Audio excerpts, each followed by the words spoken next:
saw during the Karimov regime. Today, I'm actually hopeful that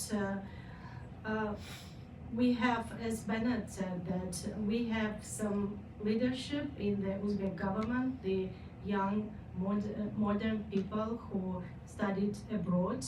And it seems that they understand that it is better for Uzbek economy and for Uzbekistan to open the country.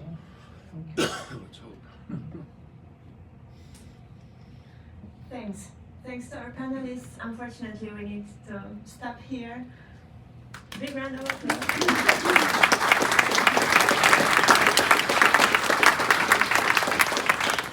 And now, very quickly, I'd like to introduce our next speaker who will provide closing remarks for our event. Kelly M. Faye Rodriguez, a strong advocate for labor rights and freedom of association in global supply chains. And now she's doing this work in her role as Special Representative for International Labor Affairs Bureau of Democracy, Human Rights and Labor at the Department of State. Please, go ahead. Hi, everyone. I'll be brief. There's not a whole lot to add. I mean, the last two panels have been just truly inspiring. I just feel really lucky to get to be a part of celebrating the progress, the hard work, the risk that so many of you have taken over the years to make change in Uzbekistan and Turkmenistan, in China, and to really be clear about what's ahead and what more we need to be doing. But I love the title of this. I mean, what does it look like for us to be winning? This is it, right? You all are it. I previously, before joining the State Department, actually today is my 4th month in this role. And before that, I was a council, oversight council on the Trade Subcommittee of House Ways and Means. And I remember in 2020, when USTR let us know that they were going to end the review of Uzbekistan for forced labor. And I remember the briefing, the debate, and sort of the conversation and reaching out, of course, to faithful allies in this room to verify, wait, is this right? Like, is this really, are we ready to take that step? You know, having those conversations, often focusing on the unfair trade practice element of forced labor, how it skews and really undermines our global economy and supply chains. You know, moving from there to this, to hear the real life impact over, you know, the previous panel and you all, of what it looks like to really transform cultural practices, to really create openings for a new way of living and working and existing in these societies. I mean, it's really inspiring. Really excited to think about what's next for freedom of association in Uzbekistan now, and for trade unions.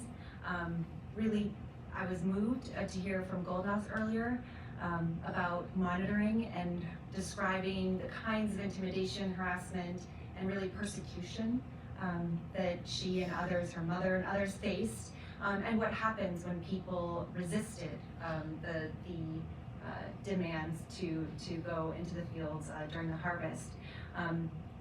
Just inspired by the Uzbek Forum's work, collecting data, but being able to capture the stories of workers' experiences under such extreme opposition.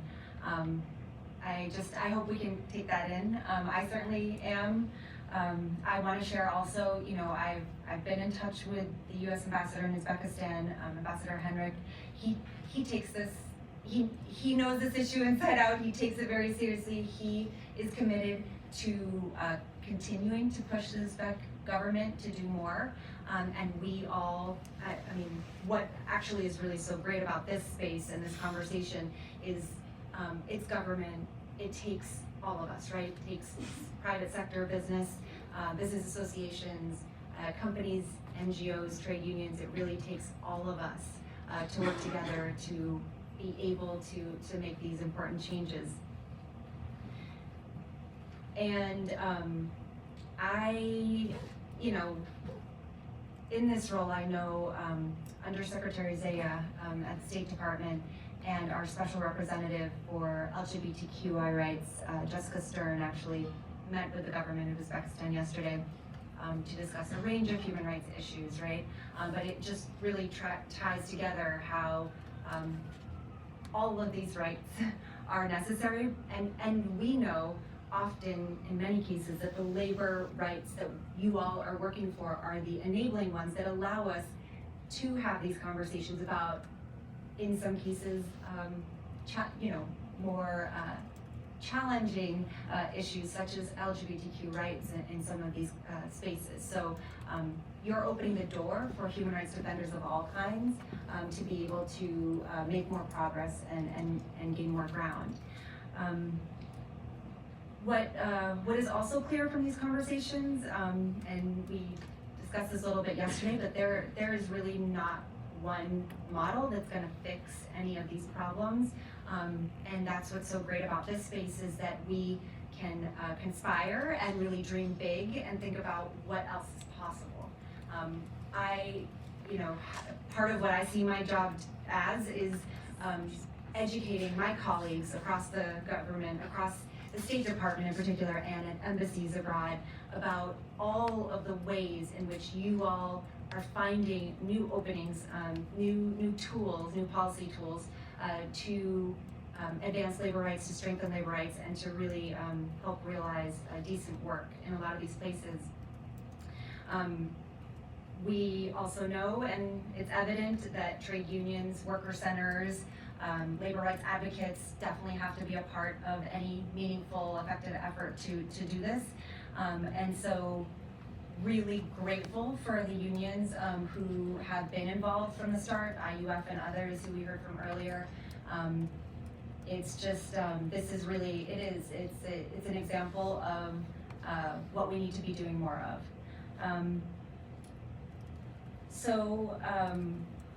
We're here today because business, governments, and the global community should and needs to play a more proactive role in supporting labor rights and preventing forced labor in our global supply chains.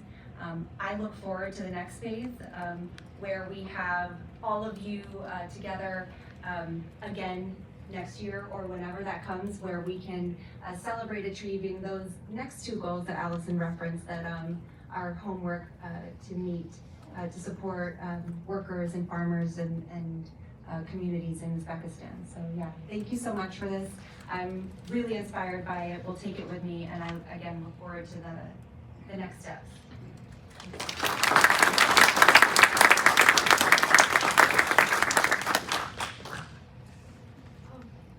Thank you, everyone.